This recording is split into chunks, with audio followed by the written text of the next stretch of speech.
কথায় আছে মারবো তো গন্ডার, লুকাবো তো ভান্ডার। এই প্রবাদ বাক্যের সাথে যেন হুবহু মিলে গেছে এই কথিত নামধারী সাবেক ড্রাইভারের কৃতকর্ম। একদিকে প্রশ্নপত্রের সাথে নাম জড়ায় বড় বড় কর্মকর্তার, আরেকদিকে ড্রাইভারের কৃতকর্ম শুনলে তো চোখ কপালে উঠবে। একজন সামান্য বেতনে চাকরি করে বিলাসবহুল আলিশান বাড়িসহ করেছেন সম্পদের পাহাড়। এখন প্রশ্ন, ড্রাইভার হয়ে এত অর্জন, তাহলে উচ্চ পদস্থদের কি অবস্থা? তা ভাবার বিষয়।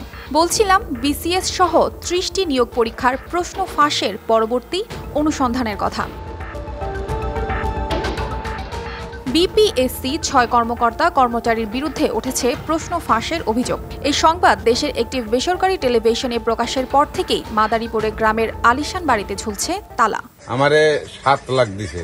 এই জায়গা হলো তার মামু এই পাশে মামাতো হয়ে জায়গায় তারা কিনবে রাখছে, তারপরে যে তারাও কিছু দিছে, এই আতাব সব তাগই।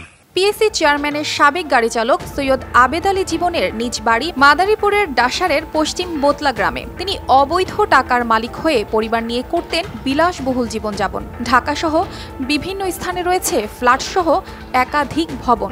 নিজ বাড়ির পাশেই সরকারি জমি দখল করে তৈরি করেছেন গরুর ফার্ম। গৌর নদীর খাঞ্জাপুরেও রয়েছে তার একটি বাড়ি। সমুদ্র সৈকত কুয়াকাটায় তৈরি করেছেন সান মেরিনা নামে বিলাসবহুল হোটেল। এছাড়া পরিবারের সদস্যরা ব্যবহার করেন একাধিক দামি বিলাসবহুল গাড়ি। নামে বেনামে রয়েছে কয়েক কোটি কোটি টাকার শত শত শতাংশ জমি। কলিগিরি করছে, রিক্সা চালাইছে, এই চাউলের ব্যবসা করছে। কিন্তু তিনি করতেনটা কি যে তার আঙ্গুল ফুলে হলো কলা গাছ?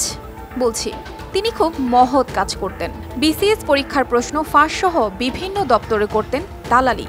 সুনামধন্য রাজনৈতিক ব্যক্তিসহ ঊর্ধ্বতন কর্মকর্তাদের সাথে ছবি তুলে নিজ ফেসবুক আইডিতে করেন ভাইরাল, এবং সেই ছবি বিভিন্ন দপ্তরের কর্মকর্তাদের দেখিয়ে সুবিধা নেওয়ারও রয়েছে একাধিক অভিযোগ। এলাকায় তিনি দানবীর বনে যাওয়া ও রাজনৈতিক সামাজিক কর্মকাণ্ড, দান খয়রাত আর পরহেজগারের চাদরেও আবৃত।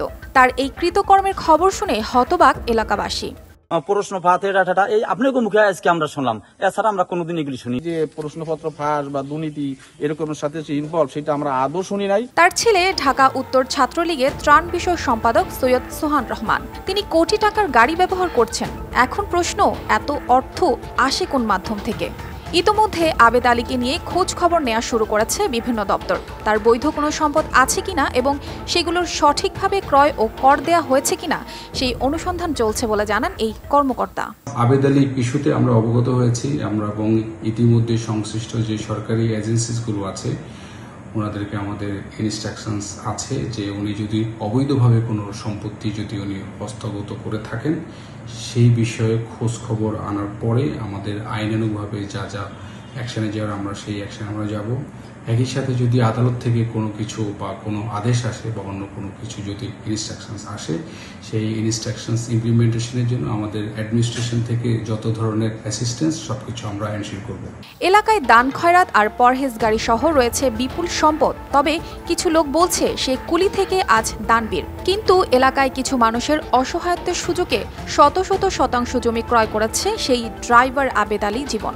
যেখানে শিক্ষিত যুবকদের পথে পথে দাঁড়ে দাঁড়ে ঘুরতে হয় চাকরির জন্য, সেখানে একজন ড্রাইভার হয়ে করেছেন সম্পদের পাহাড়। প্রশ্ন রয়েই যায় অনেক, কিন্তু উত্তরের নেই কোনো হদিশ। News desk, RTV।